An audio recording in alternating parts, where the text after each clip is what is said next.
Olá, sejam todos bem-vindos e bem-vindas ao nosso curso de Direito Penal, Direito Processual Penal, voltado para as carreiras policiais. Então, na nossa primeira aula, é importante se ressaltar aqui a nossa análise constitucional de alguns institutos que são espinhas dorsais, na verdade, do direito penal, do direito processual penal, tanto que se traduzem ali em normas previstas principalmente no artigo 5º da Constituição. Nós falamos aqui de direitos de liberdade, direitos de primeira geração, o direito que o indivíduo se coloca posicionado face ao Estado e o Estado com o dever de respeitar as regras do jogo. Então, nós falamos em limitação de poder do Estado justamente como direito de primeira geração, dentro, aí entrando já um pouco já no constitucionalismo, nós temos os direitos de primeira dimensão, ou de primeira geração, que são justamente esses direitos aí, do indivíduo em face do Estado. Então, o Estado ele não tem um poder ilimitado de punir, ele passa a ter regras do jogo, isso veio como uma transição muito visível na história da humanidade com a Revolução Francesa, a Revolução Americana, as revoluções lá do final do século XVIII, onde nós saímos do Estado absolutista, onde o poder de punir do soberano era praticamente ilimitado, do poder do príncipe, e nós passamos, então, de um Estado limitado em seu poder, principalmente seu poder de punir em face dos direitos e garantias individuais.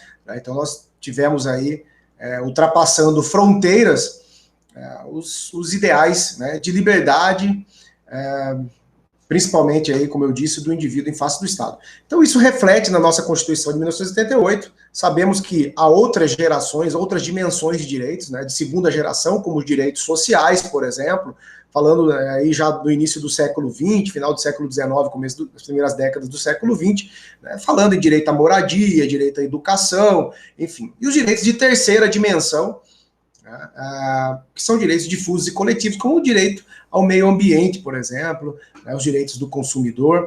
Mas aqui dentro do direito penal e dentro do direito processual penal, nós falamos basicamente de direitos de primeira geração. É o poder do cidadão de fazer valer os seus direitos e suas garantias fundamentais em face do poder do próprio Estado, do poder de punir. E isso dentro do século XX, principalmente no pós-guerras, na segunda metade do século XX, com o constitucionalismo contemporâneo, que alguns chamam de neoconstitucionalismo, isso retorna à condição de direito natural do indivíduo de ter, por exemplo, o seu direito à liberdade garantido, independente de onde ele esteja. E para que ele perca a sua liberdade, nós precisamos de algo fundamental, chamado devido processo legal. Então, isso é um mantra do direito penal, dentro do direito processual penal também. E é sempre importante que nós tenhamos essa noção, esse conhecimento das normas constitucionais, que é o que nós focaremos aqui, desde então, na nossa primeira aula. E, enfim, de que o direito penal é a extrema ratio. Então, o direito penal é a última instância do direito que ele dispõe para resolver de certos conflitos. Fora o direito penal, nós temos aí a guerra, enfim, até mesmo a barbárie. Então, o direito penal, como ele trata do direito de liberdade, ele é, sim, a última ratio, é a última razão, é a última medida adotada pelo direito para a resolução de conflitos. E por isso, por se tratar de um bem jurídico fundamental muito importante, que é o direito à vida, é necessário para que o Estado legitime o seu poder de punir através de um devido processo legal. E tudo isso está ancorado na Constituição. Não é à toa que essas normas constitucionais previstas literalmente na Constituição são muito cobradas em provas de concurso público, sobretudo nas carreiras policiais. A gente trabalha muito com o direito de liberdade, e muitas vezes com a exceção, o direito de liberdade, que é a restrição de liberdade, a prisão, as medidas cautelares diversas da prisão. Então, vamos aqui no compartilhamento de tela, para o nosso início de aula, já ir direto para a Constituição. Então, aqui nós temos, por exemplo, e o primeiro artigo que eu vou citar aqui, o primeiro inciso do artigo 5º, é o inciso 37, que vem estabelecendo que não haverá juízo ou tribunal de exceção. Ou seja, não se pode criar um tribunal para julgar um fato específico. Então, olha, o fulano praticou um crime, ó, vamos criar um tribunal para julgar fulano. Isso não é possível. Isso é um juízo, isso é um tribunal de exceção, isso é expressamente proibido na nossa norma constitucional. Especificamente, esse inciso caiu no último concurso, tanto para agente de polícia quanto para delegado de polícia do estado de Rondônia em 2014. Né? Então, é importantíssimo que nós saibamos qual o significado dessa proibição, né, do juízo ou tribunal de exceção. Então, as regras do jogo, elas devem ser claras, devem ser estabelecidas dentro desse direito, né? E, enfim, até mesmo esse poder de punir do Estado dentro da persecução penal. Né? Então, essas regras, elas são claras, elas devem ser claras. Não se pode inventar regras no meio da partida. Né? Então, o Estado não pode criar um juízo ou um tribunal para julgar um determinado fato em específico. Né? Isso já tem que estar pré-determinado, por normas, inclusive, de validade geral e abstrata. Em relação ao inciso 38, diz aqui que é reconhecida a instituição do júri como a organização que lidera a lei, assegurados a plenitude de defesa, sigilo das votações, soberania dos vereditos e a competência para julgamento de crimes dolosos contra a vida. Isso não significa que todos os crimes contra a vida serão julgados pelo júri, até porque a Constituição é bem específica em dizer todos os crimes dolosos contra a vida. Então, nós temos homicídio, nós temos infanticídio, nós temos o aborto e temos o induzimento, instigação ou auxílio ao suicídio ou à automutilação. Então, são esses crimes, desde que dolosos, são submetidos ao tribunal do júri, até por uma previsão expressa da própria Constituição Federal. Nunca se esqueçam, crimes dolosos contra a vida e não apenas crimes contra a vida. Né? O inciso 39 da Constituição tem um outro mantra, né, do direito penal, que é o princípio da legalidade, o princípio da anterioridade. Então, não há crime sem lei anterior que o defina. Então, hoje, se eu pratico uma conduta, para ela ser incriminada no futuro, hoje eu consumei a conduta, hoje ela tem que ser prevista como crime. Eu não posso, por exemplo, ser condenado por um fato que hoje não era crime, amanhã passou a ser, amanhã passará a ser. Como, por exemplo, hoje eu, sei lá, joguei papel no chão, né, o que não é crime, é uma falta de educação, uma norma, né, enfim, que não é criminal. E amanhã vem uma lei penal dizendo, olha, jogar papel no chão, pena de detenção de 15 dias a 2 meses. Mas amanhã, então eu não posso amanhã passar a ser processado ou ser punido por um fato que eu pratiquei hoje, né? Por quê? Porque hoje não existia essa lei. Então não há crime sem lei anterior que o defina, nem pena sem prévia cominação legal. Nós não estamos, como eu disse, na época do poder absoluto, né, do soberano, do príncipe, né, como, por exemplo, o julgamento de Tiradentes. Né, olha, Tiradentes, então, é considerado um criminoso, passa-se a escolher qual forma será e qual rito será o julgamento dele. Né? Não, ali sim é um tribunal de exceção e a pena ela só será decretada de acordo ali com o entendimento, né, do príncipe, né, a livre escolha. Isso não existe. Não há pena sem prévia cominação legal. Se a pessoa pratica um homicídio, ela saberá que ela pegará uma pena de 6 a 20 anos, se for homicídio simples. Se for um homicídio qualificado, de 12 a 30. Então, a pena, a cominação legal, né, dessa pena, ela é prévia, tá? Então, não há crime sem lei anterior que o defina, nem pena sem prévia cominação legal. Né? Outro detalhe, e isso é muito cobrado também, vem aqui no inciso 40 do artigo 5º, inciso 40 da Constituição. A lei penal não retroagirá, salvo para beneficiar o réu. Eu vi em prova de concurso das carreiras policiais, dizendo assim, olha, a lei penal não retroagirá, né, salvo para beneficiar o réu, exceto se a sentença estiver transitada em julgado, ou seja, a sentença transitou em julgado, não cabe mais recurso. Na verdade, sempre retroagirá, mesmo que esteja em cumprimento, em execução de pena. A lei penal, ela sempre irá retroagir, né, desde que seja para beneficiar o réu. Então, mesmo que esteja em execução de pena, lá o juiz da execução irá fazer essa revisão da execução de acordo com a lei mais benéfica, né? Nós não podemos esquecer disso, tá? Ela sempre retroagirá, desde que para beneficiar o réu. Não importa se, inclusive, já transitou em julgado, já está em cumprimento de pena. Um outro ponto bem importante aqui é o inciso 42, que fala da prática do crime de racismo. Então, o crime de racismo, além de inafiançável, ou seja, não se pode arbitrar uma fiança, não tem previsão para isso, também é um crime imprescritível, ou seja, não importa quando foi consumado o crime de racismo. O crime de racismo, ele não tem prazo para prescrever.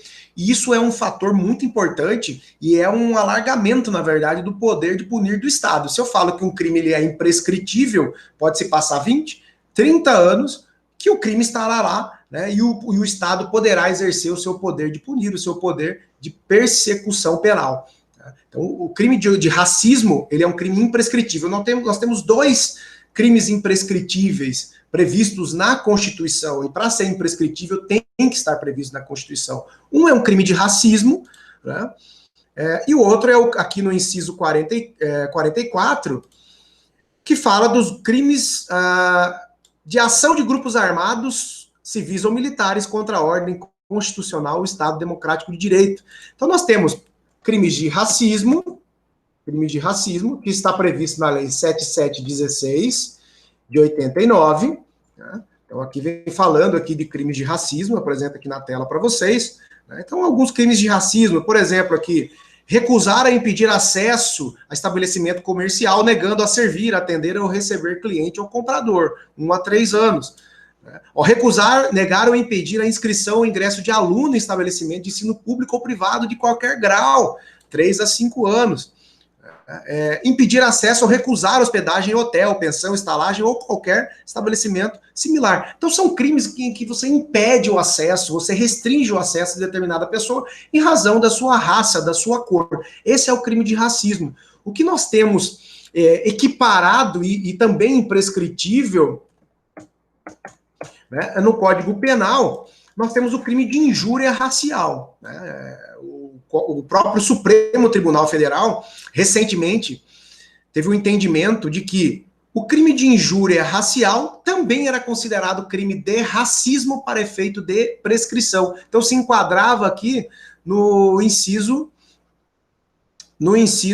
42, né, artigo 5º da Constituição, no que tange a imprescritibilidade. Então, além dos crimes de racismo da Lei 7716, é interessante, como lei penal especial, fica a dica para que vocês deem uma lida, né, na Lei 7716, sabendo que são crimes imprescritíveis e inafiançáveis, e também aqui o crime de injúria qualificada pela raça, cor e etnia, que é a injúria racial, lá do artigo 140, parágrafo 3º aqui na tela. Ó, se a injúria consiste na utilização de elementos referentes à cor, raça, etnia, religião, origem ou a condição de pessoa idosa ou portadora de deficiência. Então, a injúria qualificada, desde que tenha preconceito de raça ou cor ou etnia, é considerado crime também um crime imprescritível, em que pese não ser racismo no estrito senso, lá da Lei 7716, mas é uma modalidade de injúria racial, é um crime envolvendo elementos raciais, né? Então, também é considerado, para esse fim, crimes imprescritíveis. Tá? O artigo 140, parágrafo 3º, que vem falando da injúria, ou seja, você vai xingar a pessoa, mas como forma de menosprezo, menoscabo àquela pessoa, você irá utilizar elementos de raça, cor, etnia, religião, enfim. Você vai ofender a honra subjetiva daquela pessoa utilizando elementos aí previstos, né, no artigo 140, parágrafo 3º. A gente vê muito isso acontecer em jogos de futebol, né, onde há xingamentos envolvendo principalmente a cor, né, e isso é injúria racial, você não impede o acesso da pessoa a determinado local. Então não é a lei 7716, é o crime de racismo em específico, mas você xinga, você ofende a pessoa utilizando para isso, né, o menosprezo à raça, à cor, ou etnia, ou religião, ou a deficiência, ou a condição de idoso ou idosa. Então essa é a injúria, né, a ofensa à honra subjetiva. E essa injúria, né, racial, ela também é imprescritível. Isso é muito importante, tá? Uma decisão aí recente do Supremo Tribunal Federal, né? A lei também é imprescritível aqui a ação de grupos armados civis ou militares contra a ordem constitucional e Estado democrático de direito. É a segunda espécie de crimes imprescritíveis. Então, são chamados crimes contra a segurança nacional, Lei 7.170. Quem for prestar concurso para delegado civil ou delegado da Polícia Federal, é interessante ler essa lei, né, a Lei de Segurança Nacional, que prevê aí inúmeros tipos penais, né? Então, aqui, por exemplo, tentar submeter o território nacional ou parte dele ao domínio ou soberania de outro país, né? Enfim, aliciar indivíduos de outro país para invasão do território nacional. Então, essa ação de grupos armados, né, ação de grupos armados, civis ou militares, contra a ordem constitucional, Estado Democrático de Direito, leia-se crimes contra a segurança nacional, do artigo da Lei 7.170, também são crimes imprescritíveis. Então, crimes imprescritíveis, nós temos racismo e crimes contra a segurança nacional, que do artigo 5º, incisos 42 e inciso 44. Quando se fala no inciso 43, que eu pulei aqui, né, por quê? Porque aqui vem falando de crimes hediondos e equiparados. Então nós estamos falando crimes hediondos são imprescritíveis? Não, não são imprescritíveis. Eles são inafiançáveis, ou seja, não se detém aí a possibilidade de arbitrar uma fiança, o que também não quer dizer muita coisa. Nós veremos mais à frente no tema de prisões e medidas cautelares diversas, de que a fiança é apenas uma das 9 medidas cautelares alternativas à prisão. Então a pessoa pode pegar liberdade condicional com a fiança ou, por exemplo, uma tornozeleira eletrônica. Então o fato de o crime ser inafiançável hoje em dia não quer dizer muita coisa. Lá em 1988, sim, né? Mas hoje, a partir de 2011, nós temos medidas cautelares diversas da prisão.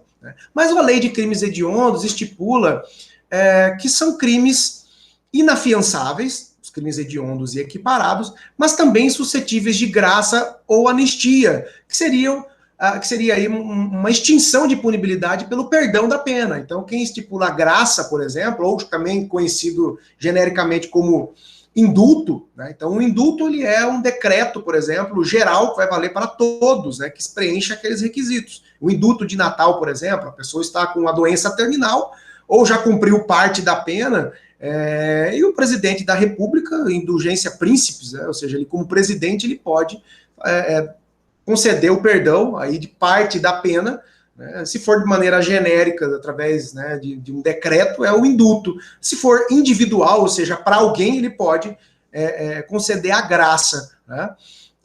E a anistia, que é através de um ato do Congresso Nacional, né, através de uma lei. Né? Então, nós temos a extinção de punibilidade pelo perdão da pena através do indulto, graça ou anistia, que são causas de extinção de punibilidade. Extingue total ou parcialmente a pena, né? Agora, crimes hediondos, e os crimes hediondos, nós estamos aqui na Lei 8.072, de 1990, a Lei de Crimes Hediondos, ela estabelece a impossibilidade de indulto, graça ou anistia. Então, crimes hediondos e equiparados, né? Nós falamos aqui em tráfico de drogas, né? Então, crimes hediondos, crimes equiparados a hediondos, tortura, tráfico de entorpecente e terrorismo, né? São crimes equiparados a hediondos. Esses crimes, eles não são imprescritíveis, né? Imprescritível, lembrando, imprescritíveis são racismo e ação de grupos armados contra a ordem constitucional e Estado Democrático de Direito. Nós já vimos. Os crimes hediondos equiparados não são imprescritíveis, eles são inafiançáveis e insuscetíveis de graça ou anistia. E também o indulto, que é uma espécie, né, uma modalidade. A lei de crimes hediondos, na Lei 8.072, esses crimes hediondos. É interessante que se faça uma leitura dessa lei, porque houve, na lei anticrime, que houve uma reforma meio que geral aí do direito penal, direito processual penal, tanto nos códigos quanto em leis especiais, houve muitas alterações agora, passaram a ter vigência agora, no início do ano, e que pese a lei tenha sido publicado lá em 24 de dezembro, no final de janeiro passou a ter vigência a lei anticrime, que é a lei 13.964 de 2019. E houve várias alterações, inclusive na lei de crimes hediondos. Então, no artigo 1º da lei 8.072, vale a pena a leitura, estudem a lei de crimes hediondos. Nós temos no artigo 1º aqui várias definições. Então, homicídio praticado ou atividade típica de grupo de extermínio, homicídio qualificado, a lesão corporal, natureza gravíssima, ou a lesão corporal seguida de morte, quando praticada contra agentes da força de segurança, então do sistema prisional, policiais, enfim, ou seus parentes, em razão dessa função policial de segurança pública exercida, até parentes, até terceiro grau, sendo vítimas dessas ações de lesão dolosa de natureza gravíssima ou lesão corporal seguida de morte, também é crime hediondo. Então isso vem desde 2015 na nossa legislação. Agora, com a lei anticrime, no final de 2019, o roubo com restrição de liberdade passou a ser crime hediondo. O roubo praticado com emprego de arma de fogo ou emprego de arma de fogo de uso proibido passou a ser crime hediondo. O latrocínio, enfim, já era crime hediondo, continua sendo, o roubo praticado com resultado lesão corporal grave ou até mesmo a morte, que aí no caso é o latrocínio, também passa a ser crime hediondo. Nós temos aqui, por exemplo, de inovação, o furto qualificado pelo uso de explosivo, o artefato análogo que causa perigo comum, então explodir carro forte, caixa eletrônico, em que pese ser o furto, não ter violência ou grave ameaça como roubo, mas explodir um caixa eletrônico, por exemplo, assim, utilizando aí artefato explosivo, também passou a ser crime hediondo a partir da lei anticrime, da lei final de 2019. Então, comércio ilegal de arma de fogo, posse ou porte ilegal de arma de fogo de uso proibido também passou a ser crime hediondo. Tráfico internacional de arma de fogo ou munição, também crime hediondo. Então, vejam só, nós temos aí uma quantidade aí de alterações, e vocês podem acessar a Lei 8.072 lá no planalto.gov, que facilmente conseguirão ver quais são os crimes hediondos, quais as alterações feitas pela Lei 13.964, Então, deem uma olhada na lei de crimes hediondos. Para a gente finalizar, eu quero resolver com vocês duas questões. Uma do concurso de agente de polícia do ano de 2014, da Polícia Civil, do Estado de Rondônia. Outra, do concurso de delegado. São temas que tratam aqui do direito penal na parte constitucional. Então, essa é extremamente importante nós estudarmos aqui o direito penal e direito processual penal constitucional, que vem fazer parte aqui do nosso primeiro módulo. Nós não terminamos aqui, nós continuaremos na próxima aula a estudar mais dispositivos da Constituição, então, que tratam do direito penal, como, por exemplo, o direito, a questão da prisão, a questão da prova ilícita, tudo isso vem previsto na Constituição. Então, antes de passar para o estudo específico da legislação processual penal, trabalharemos essa visão constitucional.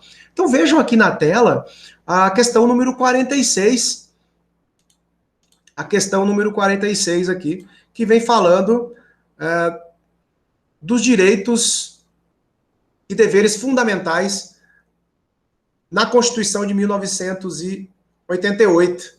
Então, basicamente, aqui o artigo 5º da Constituição caiu na prova de conhecimento específico de direito constitucional para o cargo de agente de polícia. Então, a partir da Constituição de 1988, direitos e deveres fundamentais, são admissíveis no processo penal as provas obtidas por meios ilícitos. Nós veremos aqui que na Constituição não se permite isso. Então, aqui, na própria Constituição, vem, no inciso 56, são inadmissíveis no processo as provas obtidas por meios ilícitos. Então, a própria Constituição trata disso aqui, São inadmissíveis Aqui está errado, está dizendo que são admissíveis no processo penal provas obtidas por meios ilícitos, e não são admissíveis. O que se admite em uma única hipótese é quando essa prova ela serve para ser usada como direito de defesa. É a prova que vai absolver uma pessoa acusada injustamente de um crime. Então, nesse caso, para absolvição, pro réu, ela é aceita, né? Agora, no geral, como diz a própria Constituição, são inadmissíveis as provas obtidas por meios ilícitos. Ó, a prisão ilegal será imediatamente relaxada pela autoridade judiciária. A prisão ilegal, ela será imediatamente relaxada pela autoridade judiciária. Ó, é o inciso 65 da Constituição. A prisão ilegal será imediatamente relaxada pela autoridade judiciária. É o que está dizendo aqui, questão extremamente correta, né? Não tem como errar, está lá repetindo o inciso 65, artigo 5º, 65 da Constituição. A prisão ilegal, ela será imediatamente relaxada pela autoridade judiciária, ou seja, pelo juiz, né? A questão, a alternativa C, a lei pode prejudicar direito adquirido. Isso está na Constituição, que a lei, né, não retroage, né? Ela retroage salvo, né, em questão, por exemplo, de ato jurídico perfeito. Ela vai respeitar ato jurídico perfeito e também aqui os direitos adquiridos, né? Ó, a lei penal pode retroagir, ainda que para prejudicar o acusado. Nós acabamos de ver que a lei penal, ela só irá retroagir, né, ó, a lei penal não retroagirá, salvo para beneficiar o réu. Então não posso dizer que a lei penal pode retroagir, ainda que para prejudicar o acusado. Não. Nós acabamos de ver que a lei penal, ela não retroage, salvo para beneficiar. Então, para prejudicar, jamais. Ela não vai retroagir mesmo, né? Aqui vem falando, ó, a lei criará juiz ou tribunal de exceção para julgamento de crime de racismo. Isso não existe, né? Nós acabamos de ver aqui, né, que não haverá juiz ou tribunal de exceção. Então, veja como estudar a norma do artigo 5º, as normas de direito processual penal, principalmente do artigo 5º da Constituição, fundamental. Você vai conseguir matar aí algumas questões, né, do seu concurso, principalmente nas carreiras policiais, lá nos conhecimentos específicos, seja para cargo de agente de polícia, para delegado, enfim. E se a gente der uma olhada aqui no cargo de delegado, por exemplo, a questão número 36, ela vem estabelecendo, ó, com relação aos temas direitos individuais e coletivos, ó, é ilícita a prisão do depositário infiel, qualquer que seja a modalidade de depósito. Pois bem, sobre esse tema, o Supremo Tribunal Federal já decidiu, né, até baseado numa convenção internacional, que é a Convenção Americana de Direitos Humanos, chamado Pacto de São José, que só prevê a possibilidade de prisão civil no caso de dívida de alimentos. Então, a falta de pagamento de pensão alimentícia, caso seja possível, ou seja, a pessoa não paga porque ela não quer dívidas atuais, né, é possível se prender alguém, mesmo que seja uma prisão civil, por inadimplemento de pensão alimentícia. Caso de depositário infiel, em que pese previsto na Constituição, não é possível, porque o Brasil aderiu ao Pacto de São José da Costa Rica, né? E então toda legislação infraconstitucional que venha com a previsão de prisão de depositário infiel, ela é evada de ilegalidade, né? Então, na verdade, inconvencionalidade. Por quê? Porque nós temos, isso é muito importante, dentro da hierarquia das normas, nós temos a Constituição da República, o chamado bloco de constitucionalidade, a Constituição, os princípios decorrentes e as convenções internacionais aprovadas com quórum de 3/5 no Congresso Nacional, ou seja, quórum de emenda constitucional. Então, essas convenções internacionais, esses tratados de direitos humanos, acabam tendo a mesma hierarquia de normas constitucionais. Mas abaixo da Constituição tem aquelas convenções e tratados, aqueles tratados e convenções internacionais que foram aprovados sem o quórum de 3/5 do Congresso Nacional. Então, esses tratados e convenções internacionais de direitos humanos, eles estão abaixo da Constituição, mas estão acima da lei. É o que nós chamamos de supralegalidade, que é o caso da Convenção Americana de Direitos Humanos. Está abaixo da Constituição, está acima da lei. Isso denomina-se supralegalidade. E a prisão do depositário infiel, ela é, sim, ilícita, qualquer que seja a modalidade de depósito, né? É uma prisão ilícita. A prisão civil do depositário infiel, ela é ilícita, né? Não atende aí os critérios de supralegalidade da Convenção Americana de Direitos Humanos. Então, essa questão, de fato, ela está correta, né? Ela diz que é ilícita a prisão civil do depositário infiel, né? Ou seja, a pessoa pegou um determinado bem em depósito e se recusou a devolver, tá? Então, prisão civil, nesse caso, não corre. O que pode ocorrer é o crime, né, de apropriação indébita, enfim, até com um certo aumento de pena pelo fato de ser depositário do bem. Mas isso já seria criminal, porque nós estamos falando aqui da ilicitude da prisão civil depositário infiel. De fato, o nosso ordenamento jurídico não permite. A Constituição prevê que a votação do júri se dê por votação pública. Então vamos dar uma olhada aqui, quando se fala